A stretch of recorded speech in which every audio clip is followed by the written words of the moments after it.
ఈ సెలబ్రిటీలు ఏ బ్రాండ్స్ కి ప్రాతినిధ్యం వహిస్తున్నారో తెలుసా? పూర్తి వివరాలకు చదవండి రేపటి సాక్షి దినపత్రిక. రైట్, ముందుగా శేఖర్ రెడ్డితో మాట్లాడదాం. శేఖర్ రెడ్డి గారు, ఏంటి విజువల్స్? ఇదేదో మీ పార్టీ ఉద్దేశపూర్వకంగా తీసుకొచ్చి మీ పార్టీ నాయకులు అక్కడ ప్రకాశం బ్యారేజ్ని గుద్దించి ఆ మొత్తం అవన్నీ పగిలిపోవాలి, గేట్లన్నీ పగిలిపోవాలి, మొత్తం అంతా మునిగిపోవాలని కుట్ర చేశారట. ఏదో చంద్రబాబు నాయుడు గారు పాపం డైవర్ట్ చేయడానికి, ఏదో బుడమేరుని గేట్లు ఎత్తి తన ఇల్లు కాపాడుకోవడానికి మొత్తం 4 లక్షల మందిని ముంచేశారు కదా, దాని నుంచి బయటపడడానికి ఈ ఎత్తుగడ వేశారని ఇప్పుడు వైఎస్ఆర్సీపీ అంటోంది. వాస్తవమేనా? సార్, ఈశ్వర్ గారు, మీకు అలాగే సాక్షి టీవీ వీక్షకులకి, ప్యానెల్లో ఉన్న పెద్దలందరికీ కూడా గుడ్ ఈవినింగ్ అండి. అసలు యాక్చువల్లీ తెలుగుదేశం పార్టీని చూస్తే మాకు ఒకటి అనిపిస్తుందండి. జులై అని ఒక సినిమా ఉంటుంది సార్. ఆ సినిమాలో దొంగగా బ్రహ్మానందం ఉంటాడు సార్. ఆయన పని ఏంటంటే ప్రతి వస్తువు కొట్టేసిన వెంటనే దొరికిపోవడం. తెలుగుదేశం పార్టీ కూడా 2014లో మొదలైంది సార్. 14 నుంచి ప్రతి అంశాన్ని జగన్మోహన్ రెడ్డి గారికి, వైఎస్ఆర్ కాంగ్రెస్ పార్టీకి అంటగట్టి బురద జల్లటం, వెంటనే కాంగ్రెస్ పార్టీ సోషల్ మీడియాలో నికార్సైన సైనికులు ఉన్నారని మర్చిపోయారు సార్. వైఎస్ఆర్ సోషల్ మీడియాలో నికార్సుగా డేటా తీసుకొచ్చి ప్రొజెక్ట్ చేసే వాళ్ళు ఉన్నారని మర్చిపోయారు సార్. వాళ్ళు తీసుకొచ్చి అక్కడ ఏంగానే దొరికిపోయి తేలుగుట్టిన దొంగల్లా సైలెంట్ అయ్యి రివాజ్ గా మారిపోయింది సార్. ఎంత దారుణం అంటే సార్, మీరు చూపించిన విజువల్ కంటే కూడా మా దగ్గర ఇంకా అద్భుతమైన వీడియో ఉంది సార్. మా దగ్గర చాలా అద్భుతం సార్. వాళ్ళు ఎంత దారుణం అంటే వాళ్ళు ర్యాలీ ఆ బోర్డు సంఘాలను కూడా మాట్లాడారు సార్. ఇది ఒకసారి చూడండి సార్. అధికారం నేపథ్యంలో కృష్ణానదిలో పడవలతో ర్యాలీ నిర్వహించారు. సీఎం చంద్రబాబు నివాసం నుంచి ప్రకాశం బ్యారేజీ వరకు పడవలతో ర్యాలీ చేపట్టారు. అమరావతి ఇసుక పడవల యాజమాన్య సంఘం అసోసియేషన్ ఆధ్వర్యంలో ఈ ర్యాలీ నిర్వహించారు. ఓట్లపై టీడీపీ, జనసేన, బీజేపీ జెండాలతో ర్యాలీలో పాల్గొన్నారు. తమకి మంచి రోజులు వచ్చాయని తమ ఆనందాన్ని వ్యక్తం చేశారు. జై చంద్రబాబు, జై తెలుగుదేశం నినాదాలతో సందర్శించారు. అందరికీ, నాయకులకి, కార్యకర్తలకి అందరికీ ఈ రోజు ప్రమాణ స్వీకారోత్సవం చేస్తున్న శుభ సందర్భంగా చంద్రబాబు నాయుడు గారికి శుభాకాంక్షలు సార్. ఇందులో మాట్లాడే వ్యక్తుల్లో వీళ్ళు ఎవరైతే చెప్పారో ఉషాద్రి అనే తను సార్, బోట్ల యజమాని చెప్పారు కదా సార్, ఈ ఉషాద్రి కూడా ఉన్నారు సార్ ఆ ర్యాలీలో.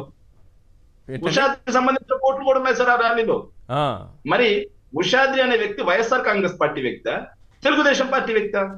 ఒకవేళ వీళ్ళు ఆరోపిస్తున్నట్టు వైఎస్ఆర్ కాంగ్రెస్ పార్టీ వ్యక్తి అయితే తెలుగుదేశం పార్టీ గెలిచిందని చెప్పి తన బోట్లను ఎందుకు ర్యాలీ చేస్తాడు? ఎస్, ఇదేదో ఉగ్రవాద చర్య, తీవ్రవాద చర్య అన్నారు కదా హోంమంత్రి అనిత గారు.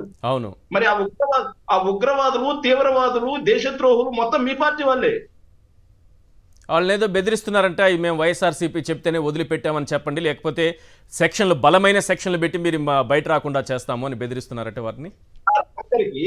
మరి వాళ్ళు బెదిరిపోయి మీ పేరు చెప్పే ప్రమాదం ఉంది కదా సార్. వాళ్ళు ఎంత దుర్మార్గులు అంటే కోమటి జయరాం అనే వ్యక్తి ఏదైతే వీళ్ళు చెప్తున్నాడు, కోమటి రామ్మోహన్ అనే వ్యక్తి వీళ్ళ ఎన్ఆర్ఐ పార్టీ అధ్యక్షుడు కోమటి జయరాం కి స్వయాన దాయాది సార్.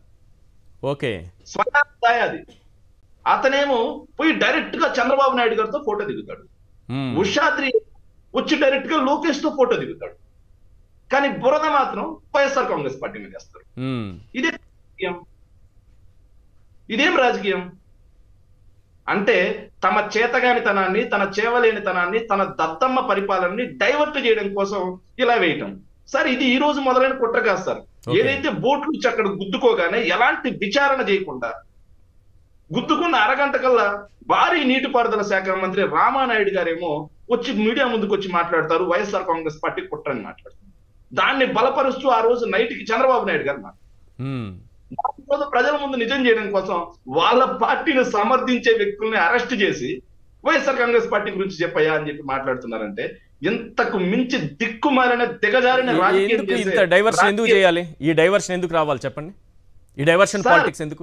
విజయవాడ ప్రాంతంలో వరదల వల్ల ఈ రోజుటికి సహాయం అందని ప్రాంతాలు చాలా ఉన్నాయి సార్. విజయవాడ నగర్ లో పైపుల రోడ్లో ఈ రోజుకి ఏ ఒక్కరికి 1 కేజీ బియ్యం గాని, 1 కేజీ నిత్యావసర వస్తువులు గాని, ఏ ఒక్కరికి చిల్లి గప్ప కూడా ప్రజలకు అందిన పాపాన పోలేదు. వాళ్ళందరూ దుమ్మెత్తిపోస్తున్నారు. రాష్ట్ర వ్యాప్తంగా చర్చ జరుగుతుంది. తెలుగుదేశం పార్టీ ఏదైతే అధికారంలో ఉన్న పార్టీ, ఈ అధికార వైఫల్యం వల్ల విజయవాడ మునిగింది అని చెప్పేసి రాష్ట్ర వ్యాప్తంగా చర్చ జరుగుతుంది. దాని నుంచి డైవర్ట్ చేయాలి, ఆ ఛానల్లో చూపించకూడదు. దాని గురించి ఎవరు చర్చించకూడదు. ఈ రోజు ప్రకాశం బ్యారేజ్ ప్రమాదంలో పడింది అని చెప్పేసి దాని మీదే అన్ని ఛానల్స్ లో, అన్ని న్యూస్ పేపర్స్ లో, అన్ని చర్చా కార్యక్రమాల్లో నడవాలి అన్న ఒక దురుద్దేశంతో చేసినటువంటి కుట్ర సార్ ఇది.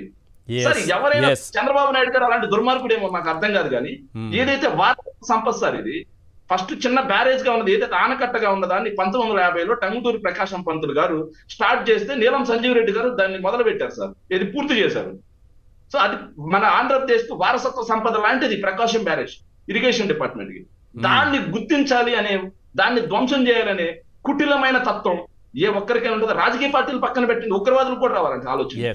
చంద్రబాబు నాయుడు గారికి వస్తున్నాయేమో పడుకుని, లోకేష్ గారికి వస్తున్నాయేమో, వాళ్ళ మంత్రులకు వస్తున్నాయేమో ఇలాంటి ఆలోచనలు.